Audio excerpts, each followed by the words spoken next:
വണക്കം. കഴിഞ്ഞ ദിവസം രാജ്യസഭ എം പി ആയിട്ടുള്ള കമലഹാസൻ, അതായത് DMKയുടെ ഉദയനിധി സ്റ്റാലിൻ്റെ കാല് തിരുമ്മി കൊടുത്തും പുറം തിരുമ്മി കൊടുത്തും ഒക്കെ രാജ്യസഭ എം പി ആയിട്ടുള്ള കമലഹാസൻ രാജ്യസഭയിൽ ഒരു വമ്പൻ പ്രസംഗം നടത്തി. ആ വമ്പൻ പ്രസംഗം എന്ന് കമലഹാസൻ്റെ ഫാൻസ് പറയുന്നതാണ്, പിന്നെ കമ്മിക്കുട്ടന്മാരും പറയുന്നതാണ്.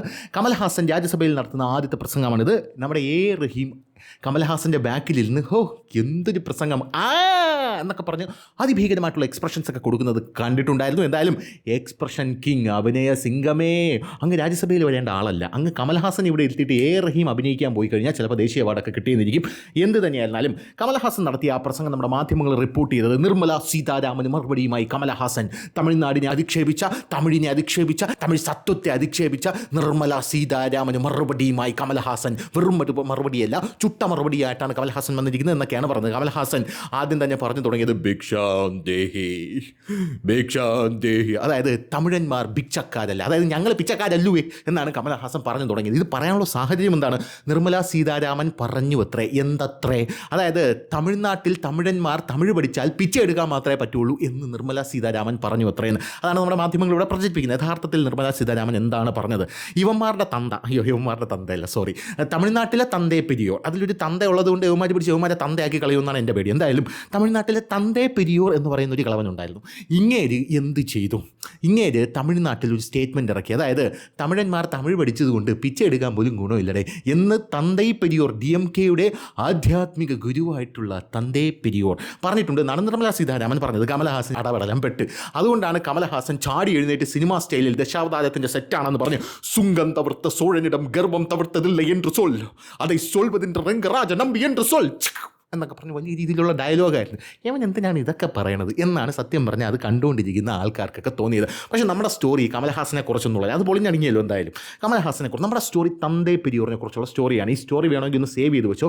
ഈ ഡീറ്റെയിൽസ് ഒന്നും ചിലപ്പോൾ പെട്ടെന്ന് നിങ്ങൾക്ക് കിട്ടിയെന്ന് വരില്ല. ആരാണ് ഈ തന്തേ പെരിയോർ? ഇവിടെയുള്ള അംബേദ്കറൈറ്റുകൾ മുതൽ ദളിത് ആക്ടിവിസ്റ്റുകൾ മുതൽ കപട സദാചാരം പറയുന്ന ആൾക്കാർ മുതൽ പല ആൾക്കാരും ഈ തന്തേ പെരിയോറിനെ എടുത്ത് തലയിൽ വെക്കുന്നത് കാണാം. ഈ ഇടയ്ക്ക് കോട്ടയത്താ, കൊല്ലത്താ, എനിക്ക് തോന്നുന്നു ആലപ്പുഴയില്ല, എവിടെ തന്തേ പെരിയോറിൻ്റെ ഒരു പ്രതിമ വയ്ക്കുന്ന ഒരു സാഹചര്യം ഉണ്ടായിട്ടുണ്ട്.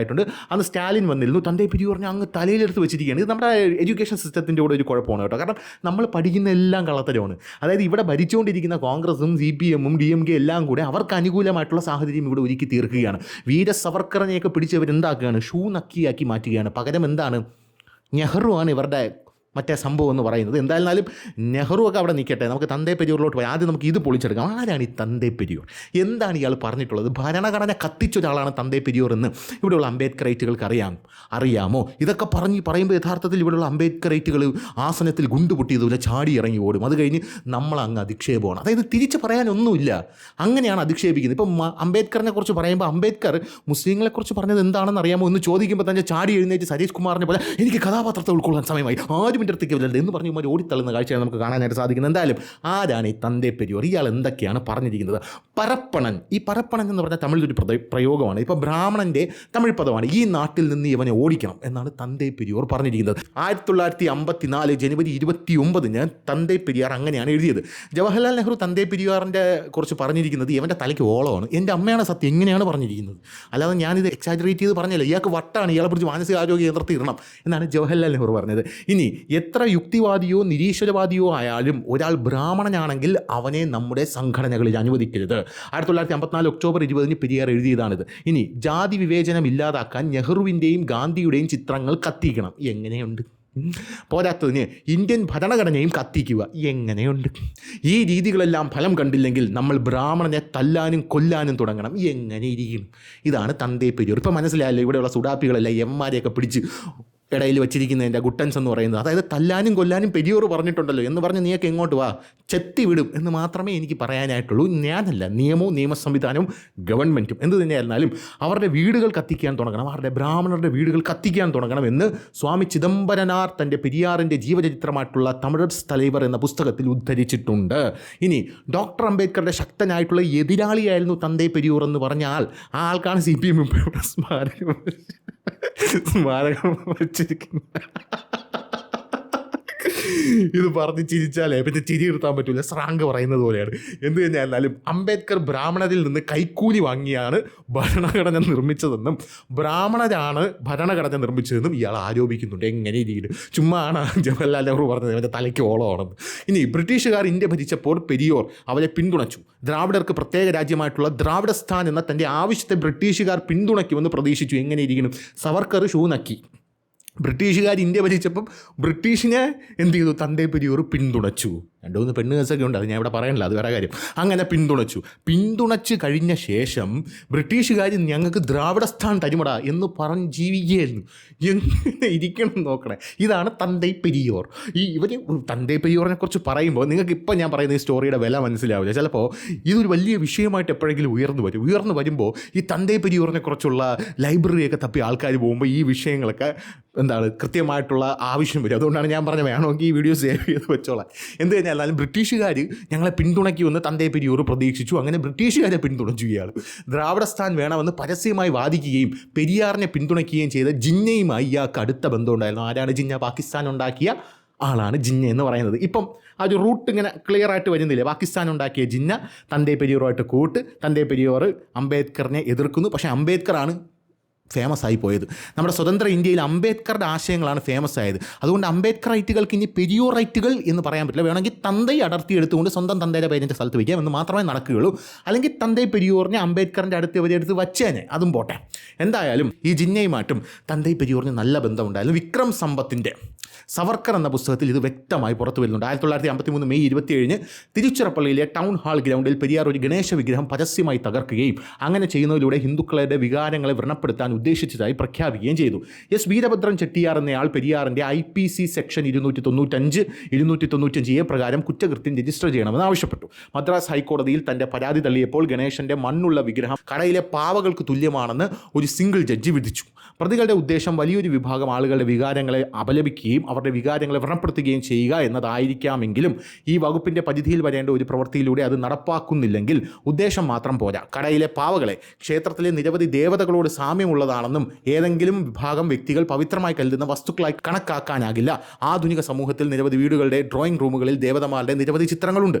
ഈ ചിത്രങ്ങൾ പവിത്രമായി കരുതുന്ന വസ്തുക്കളാണെന്ന് ഒരു നിമിഷം പോലും പറയാൻ കഴിയില്ല എന്ന് ഹൈക്കോടതി അന്ന് വിധിച്ചിട്ടുണ്ടായിരുന്നു. അപ്പീലിൽ IPC സെക്ഷൻ 295 വ്യാഖ്യാനത്തോട് സുപ്രീം കോടതി വിയോജിച്ചു ആ സമയത്ത്.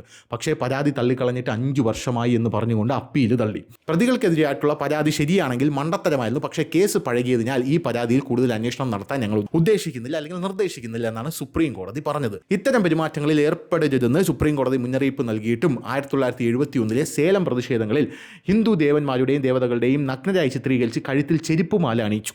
പോലീസ് ഒരു കേസ് രജിസ്റ്റർ ചെയ്തപ്പോൾ ഞാൻ 1930 മുതൽ ഇവ ചെയ്തു വരുന്നു എന്ന് പെരിയോർ പറഞ്ഞതായിട്ട് റിപ്പോർട്ടുണ്ട്. ഈ കാലത്തായിരുന്നെങ്കിൽ കാണാമായിരുന്നു. ഹിന്ദു ദൈവങ്ങളെ അപമാനിച്ചതിന്, പെരിയാറിനെ വിമർശിച്ചതിന് ചലച്ചിത്ര നടൻ രജനീകാന്ത് ക്ഷമാപണം നടത്താൻ വിസമ്മതിച്ച ഒരു കേസുണ്ട്. അങ്ങനെ വിസമ്മതിച്ചപ്പോൾ 1971 പ്രശ്നം അടുത്തിടെ ചർച്ചയിലായിരുന്നു. എന്തായാലും പെരിയാറിനെ കുറിച്ച് ജവഹർലാൽ നെഹ്റു, അതായത് പ്രധാനമന്ത്രി ജവഹർലാൽ നെഹ്റു പറഞ്ഞത് ഇങ്ങനെയാണ്: പെരിയാറിനെ പോലുള്ള വൃദ്ധരും വാർദ്ധക്യ സഹചര്യമായിട്ടുള്ള ആളുകൾക്ക് പൊതുജീവിതത്തെക്കാൾ ഭ്രാന്താലയത്തിലേക്കാണ് സ്ഥാനം ലഭിക്കേണ്ടത്. പെരിയാറിനെയും അനുയായികളെയും ഈ നാട്ടിൽ നിന്ന് പുറത്താക്കേണ്ട സമയം അതിക്രമിച്ചിരിക്കുന്നു. എവിടെ ഒരു ക്ഷേത്രം കണ്ടാലും നമ്മൾ അകത്തുപോയി എല്ലാ വിഗ്രഹങ്ങളും തകർക്കണമെന്ന് പെരിയാർ ഒരു പ്രസംഗത്തിൽ പറഞ്ഞു. അതിൻ്റെ റെക്കോർഡിങ് പൊതുസമക്ഷത്തിൽ ലഭ്യമാണ്. എന്തായാലും എവിടെ ഒരു ബ്രാഹ്മണനെ കണ്ടാലും അവനെ കൊല്ലുകയും നശിപ്പിക്കുകയും വേണം. അവൻ നമ്മളോടും അത് തന്നെയാണ് ചെയ്തത്. പെരിയാർ ഒരു പ്രസംഗത്തിൽ പറഞ്ഞാണ്. അതിൻ്റെ റെക്കോർഡിങ്ങും പൊതുസമക്ഷം ലഭ്യമാണ്. നമ്മളിൽ കുറച്ച് പേർ മരിക്കേണ്ടവരും. ഒരു ബ്രാഹ്മണന് വേണ്ടി ഒരു തമിഴൻ മരിച്ചാൽ 100-ൽ 3 പേർ മാത്രമേ മരിക്കൂ. നമ്മളിൽ 94% പേരും ഇപ്പോഴും അവശേഷിക്കും. പക്ഷേ അവർ പൂർണ്ണമായി ഇല്ലാതാകും. നമ്മൾ തീർച്ചയായും ആ തലത്തിലേക്ക് പോകും. അവർ സ്വയം തിരുത്തിയാൽ അവർ സ്വയം തിരുത്തട്ടെ. അല്ലെങ്കിൽ നമ്മൾ കേട്ടുകൊണ്ടിരിക്കണോ, അതേ അനുഭവിച്ചു കൊണ്ടിരിക്കണോ? പെരിയാർ തൻ്റെ പ്രസംഗത്തിൽ ഇങ്ങനെയാണ് പറഞ്ഞത്: തമിഴ് ബ്രാഹ്മണന്മാരുടെ പൂജാനൂലും അവരുടെ മുടിയടക്കം ആക്രമണ ഭീഷണിയെ തുടർന്ന് ആ കാലത്ത് മുറിച്ചു മാറ്റിയിട്ടുണ്ടായിരുന്നു. ചാക്കുകളിൽ കെട്ടി പെരിയാറിനെ അയച്ചതിനെക്കുറിച്ച് ദ്രാവിഡ നേതാവ് CRP രാജൻ അടുത്തിടെ സംസാരിച്ചിരുന്നു. ഓരോ ജില്ലയിൽ നിന്നും എത്ര പൂജാനൂലും മുഴയും മുടി ലഭിച്ചുവെന്ന് പെരിയാർ തൻ്റെ പത്രമായിട്ടുള്ള വിടുതലയിൽ സ്റ്റാറ്റിസ്റ്റിക്സ് പ്രസിദ്ധീകരിക്കുകയും കുറച്ച് നൂലുകളുടെ മുടിയും മുറിച്ച ജില്ലയിലെ തൻ്റെ തൊഴിലാളികൾ കൂടുതൽ കഠിനാധ്വാനം ചെയ്യേണ്ടി വരുമെന്ന് എഴുതുകയും ചെയ്തു. അതായത് ഇവിടെയൊക്കെ ഈ മുറിച്ച ചില ജില്ലകളുണ്ടല്ലോ, അവിടെ എൻ്റെ തൊഴിലാളികൾ ഇനി കൂടുതൽ കഠിനാധ്വാനം ചെയ്യേണ്ടി വരും, കാരണം ഇനി മുറിക്കേണ്ടി വരുമല്ലോ എന്ന് എഴുതിയിട്ടുണ്ടായിരുന്നു. 1956 പെരിയാർ തൻ്റെ വിടുതല എന്ന പത്രത്തിൽ ഒരു എഡിറ്റോറിയൽ എഴുതിയതായി റിപ്പോർട്ടുണ്ട്. ബ്രിട്ടീഷുകാർ 10 വർഷം കൂടി ഇവിടെ താമസിച്ചിരുന്നതിൽ നമ്മുടെ പുരുഷന്മാർ പകുതിയിലധികം ബ്രാഹ്മണ സ്ത്രീകളുടെ ഭർത്താക്കന്മാരാകുമായിരുന്നു.